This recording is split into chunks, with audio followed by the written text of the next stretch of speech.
Regresamos a Punto y Contrapunto. Luego de suspender su jornada de actividades, el Senado de la República reanudó actividades. Ayer, representantes de la Marina Mercante bloquearon el acceso para pedir a los senadores que voten en contra de la propuesta para modificar la Ley de Navegación y Comercio Marítimo. Dicha iniciativa, aprobada por los diputados el pasado 1 de octubre, establece que la Secretaría de Marina será la única autoridad marítima nacional responsable de la protección y seguridad de las instalaciones portuarias y zonas marítimas y del desarrollo de la Marina Mercante Nacional. También llegaron artistas, madres y familiares de personas desaparecidas, académicos e investigadores que buscan impedir la desaparición de 109 fondos y fideicomisos. En una carta dirigida al Senado, pidieron realizar un análisis y revisión profunda de cada fideicomiso antes de extinguirlo. Legisladores de oposición se reunieron con ambos grupos de manifestantes y se comprometieron a intentar frenar la aprobación de la iniciativa. En la sesión de hoy, los legisladores panistas señalaron que Morena ha negado el acceso a colectivos para que exista un diálogo acerca de los fideicomisos. Además, los gobernadores de la Alianza Federalista anunciaron que acudirán a la Suprema Corte de Justicia para impedir la extinción de los fideicomisos. Mientras que el secretario de Hacienda, Arturo Herrera, ha dicho que los recursos de los fideicomisos están garantizados y llegarán de manera directa a los beneficiarios. ¿Qué opina el panel? Alfredo, no sé si quieras comenzar tú. Esta semana hemos tenido un bloqueo para las comparecencias que se han pospuesto en el Senado, pero bueno, hoy ya reanudó sus actividades y tenemos... los colectivos que estaban ahí se retiraron, pero se quedó un plantón precisamente que está protestando en contra de esta iniciativa que ya habíamos discutido, que pretende extinguir los fideicomisos, y también representantes de la Marina Mercante. ¿Cómo estás viendo tú estos dos temas? Sí, bueno, primero precisar que no es por las comparecencias de los secretarios en el marco de la glosa que se han hecho estos bloqueos, ¿no? La Marina Mercante pues se vio traicionada totalmente en la Cámara de Diputados en una simulación más de Parlamento abierto donde se les invita, pero la decisión del presidente es tal, y pues ahí está Mario Delgado y los diputados de Morena listos para cumplir los deseos presidenciales sin analizar, sin escrutinar, sin hacer un verdadero Parlamento abierto que vincule lo que sale de ese Parlamento abierto a la toma de decisiones de lo que terminan votando al final. Y lo que vimos ayer, pues, es no nada más, como bien dices, el tema de la Marina Mercante. O sea, no se puede transgredir de esta forma a la civilidad del país, militarizando. No se puede meter con mucha de la gente más inteligente del país, los científicos, los académicos, con la gente más talentosa, hablando de cultura y las artes, con la gente más vulnerable y que más sufre, hablando de las víctimas y los periodistas desplazados o que están bajo el mecanismo de protección. No se puede meter con todas estas personas sin esperar una reacción. O sea, de hecho, como que ya se había tardado en haber esta movilización que sigue siendo pequeña por el marco de la pandemia, por muchas cosas, para el tamaño de transgresiones que está haciendo este gobierno, y que el Senado y que la Cámara de Diputados pues no están siendo representantes populares, están siendo representantes del presidente. Entonces, yo he dicho, y lo decía la semana pasada, este no es un debate racional, lamentablemente. Hay razón por un lado. O sea, quiero que alguien me explique, porque no se lo he escuchado ni al presidente ni a nadie, por qué demonios no se puede hacer una revisión de fideicomiso por fideicomiso y después pasar a proponer la extinción de algunos. Nadie en el colectivo de fideicomisos, por la dignidad, por la ciencia, por la cultura, ha dicho que no se tengan que revisar los fideicomisos, que se tengan que revisar donde han caído. Pero ¿dónde está el argumento para dejar, por ejemplo, lo que hoy le causó mucha risa al presidente, que sacó reforma en primera plana, de este aumento en el capital de los fideicomisos de la Sedena? 30,000 millones de pesos ahí que no los tocan. Para mí es la muestra más clara de lo que dije la otra vez. Bien. Díganse lo que se necesiten decir para poder dormir tranquilos en el gobierno. Esto es el desprecio que tiene la Cuarta Transformación por los derechos humanos, por la cultura y por la ciencia. No hay más. Estefanía, ¿tienes un contrapunto o qué le responderías a Alfredo? No, a ver, más que un contrapunto, digamos, encuentro similitudes en términos de que habrá un espacio, y creo que lo habrá, para discutir los fideicomisos que a todas luces tendrían que sostenerse, pero a mí me parece muy incongruente de pronto la discusión de queríamos que se mantuvieran, lo que nos importaban eran la cultura, el cine y los deportistas, y una vez que se anuncia que esas personas van a seguir teniendo los apoyos que tenían, y que entonces los fideicomisos, que eran opacos, que tenían un remanente de gastos que se quedaban guardados y no sabíamos a dónde iban a desaparecer, de todas maneras sigue siendo insuficiente dentro de los argumentos que pueda dar el gobierno. Entonces yo creo que más bien es una cerrazón de no entender que hay cosas que se tienen que arreglar, porque uno, estamos en una crisis de salud en la que hay que recuperar el dinero. Dos, porque tiene que ver todo con que había y existían cosas en las que no sabíamos a dónde se iba el dinero y que funcionaban como caja chica de muchas secretarías y de muchas personas. Y creo que no es incongruente que del lado de la oposición estén en contra de eso, porque creo que eso también tendrían que estar diciendo, eso se tenía que revisar. Y a mí me parece que es una parte congruente con el tema de la austeridad republicana, que creo que es esto y que creo que ese es un gran momento para hacerlo. Ahora, respecto al tema de la CEMAR, justo en términos de la militarización, el artículo 129 constitucional dice que la aplicación se ciñe exclusivamente a la actividad militar. Eso sin dejar de lado que la administración portuaria todavía va a estar a cargo de las APIs. O sea, este término, bueno, eso dice la iniciativa de ley, yo creo que habría que leer la iniciativa de ley que yo leí antes. Esto implica que no es cierto que se va a militarizar y que si bien se va a compartir todavía con las concesiones que existían, pues yo no entiendo tampoco cuál es el problema. Teníamos y se hizo cuando se vino a tratar de ver cuál era el problema con los puertos y se vio que había un gran problema de corrupción. Se acaban de llevar al responsable del puerto de Manzanillo, que tenía mucho tiempo y que tenía muchos vínculos con los gobiernos anteriores, y termino rápido, pero creo que es indudable y creo que es indefendible decir que había un gran problema de corrupción y de narcotráfico en los puertos y que claramente esto tiene y creo que atiende al problema que teníamos de inseguridad y que no se trata de militarizar, sino creo de poner sobre la mesa el gran problema que teníamos y que en algunos puertos todavía existe, de tener narcotráfico, que eran las personas que tenían y que tomaban decisiones en los puertos. Yo no creo que exista y yo no creo que se trate de militarizar, sino de poner orden. Bien. Lisa, Estefanía dice que no se va a militarizar los puertos y vi que estabas haciendo cara de que no. ¿Quieres decir un contrapunto?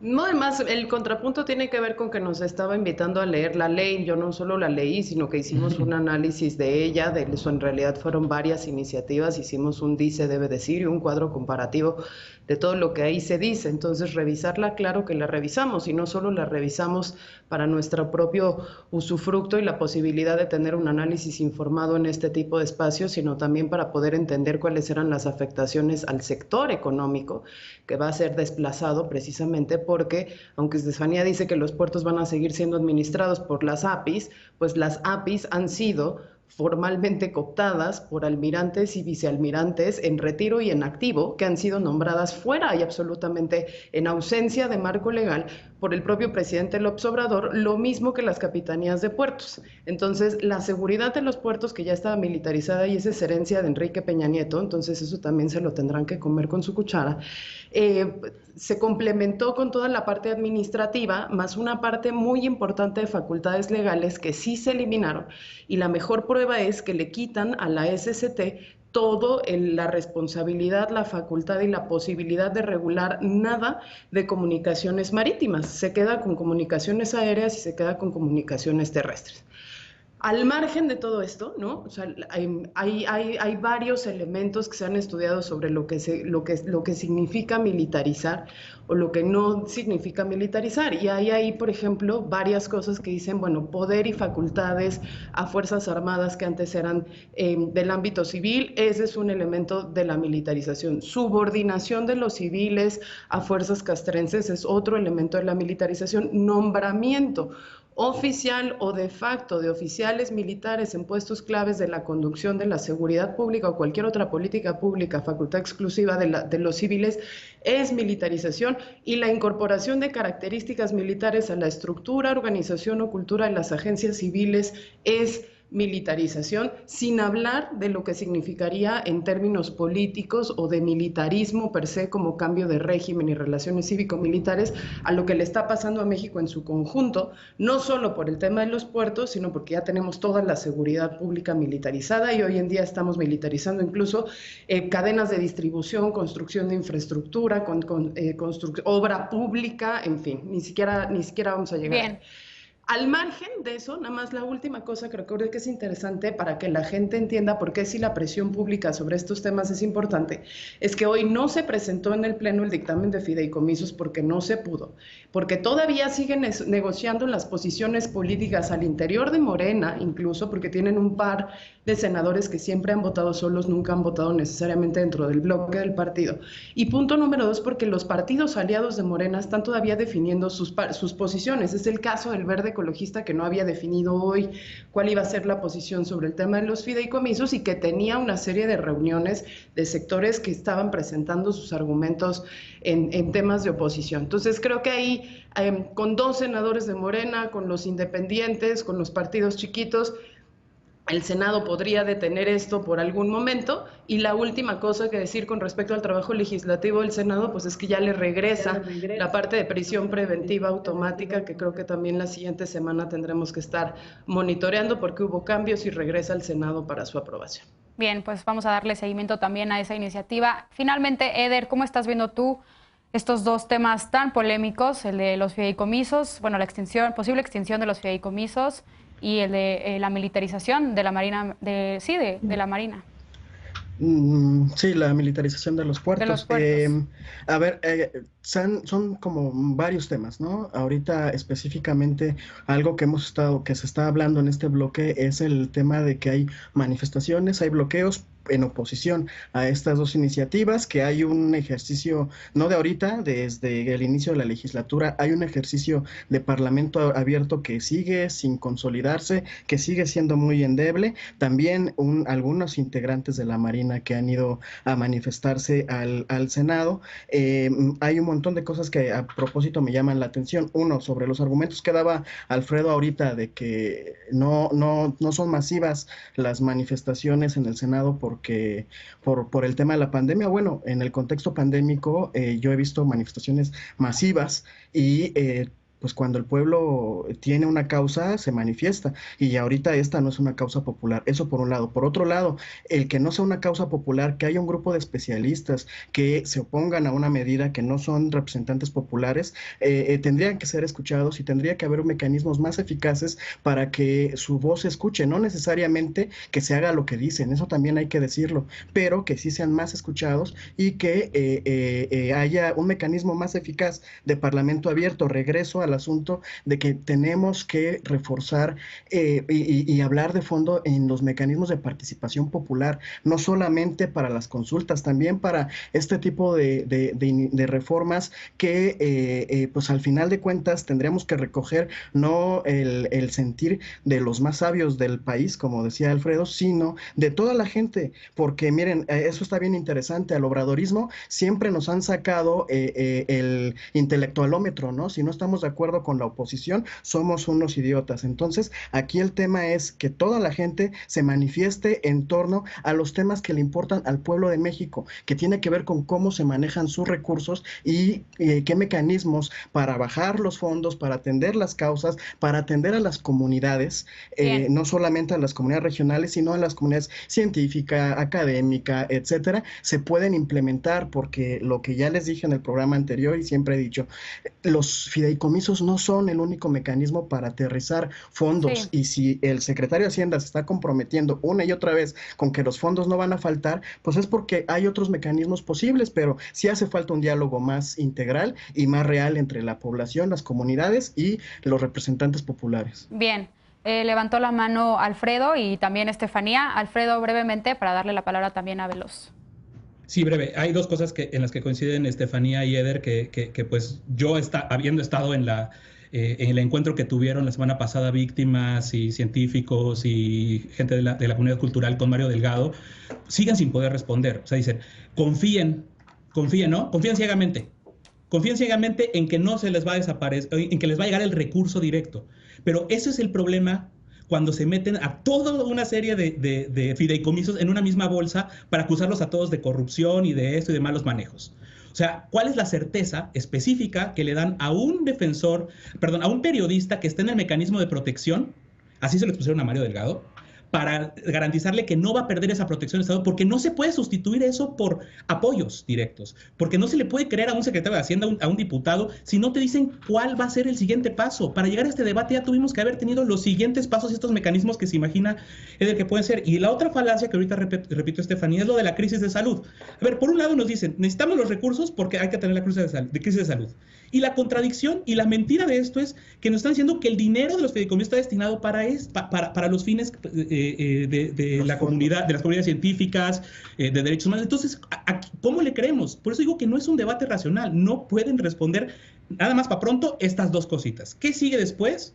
¿Y cómo demonios van a extender, van a hacer que cubra lo que les van a quitar a los fideicomisos, la crisis pandémica y además la crisis de salud? Yo no creo que sean idiotas las personas que sean descalificadas por la oposición, y tampoco creo que la oposición sea un grupo de sabios. Estoy hablando de personas de calidades específicas, porque la decisión es la que es idiota. Agarrar y romper todo sin revisarlo previamente, por favor. Bien, finalmente, Estefanía. No, yo dudo que no creas que el resto de las personas son idiotas, porque así se refieren simplemente el hecho de que hablemos de este tema y el resto de las personas, aunque hayamos leído la iniciativa, no seamos expertos en educación, pues no creo que demerite la opinión, en seguridad no creo que demerite la opinión que tenemos acerca del proceso de los puertos en este momento. Ahora, yo sí diría que el tema de los fideicomisos es el subejercicio. Precisamente el dinero que no sabíamos a dónde iba y que sobraba es el dinero que se necesita. Punto. Yo no sé por qué no están explicando esa parte. Claro, se van a seguir manteniendo los apoyos, y mencionabas tú el programa de protección a periodistas y activistas. Yo estoy en ese programa y se nos ha explicado muchas veces que el proceso para ese programa va a ser distinto y se va a quedar a partir de la Secretaría de Gobernación. Entonces yo sí creo que también habría que hablar no solamente desde la experiencia, pero que se nos ha ido explicando a las personas y a otras personas que están en fideicomisos cuáles van a ser los procesos para proteger ese tipo de fondos. Yo sí creo que también tendría que abrir la discusión, y le doy la razón a Eder en términos de, es cierto que estamos en un punto en el que los expertos se tienen que escuchar simplemente todo el tiempo y que la opinión de los expertos vale más, y yo creo que ya pasamos esa etapa y creo que estamos en otra, y por eso hoy esa es la mayoría que se representa, no la de la tecnocracia, ¿no? Bueno. Oye, perdón, pero ojalá que Monreal escuche a Estefanía y a Eder, porque lo que hoy dijo Monreal es, no va a haber parlamento abierto, ¿eh? O sea, van con lo que les mandaron, y por eso las fricciones, y por eso no pudieron ni siquiera darle turno hoy. O sea, ojalá, sí, pero nada más vamos viendo la voluntad antidemocrática que tiene Ricardo Monreal para decir de tajo esto que ustedes están diciendo de, pues sí, que se revise, que se hable, que todos los expertos, todo eso. Que se tiene que ellos dicen que no. Pero no se va a resolver ahorita. Bueno. Lamentablemente se acabó el tiempo de este bloque, y por supuesto que le vamos a seguir dando seguimiento a estas dos iniciativas que han causado mucha controversia. Por lo pronto vamos a una pausa, porque diputadas federales impulsan una iniciativa para que productos de gestión menstrual queden en tasa cero, señalando que estos productos son de primera necesidad y el cobro del impuesto al valor agregado es discriminatorio y viola los derechos de las personas menstruantes. Tiene oportunidad de ser aprobada. Regresamos con esto a Punto y Contrapunto, no te vayas.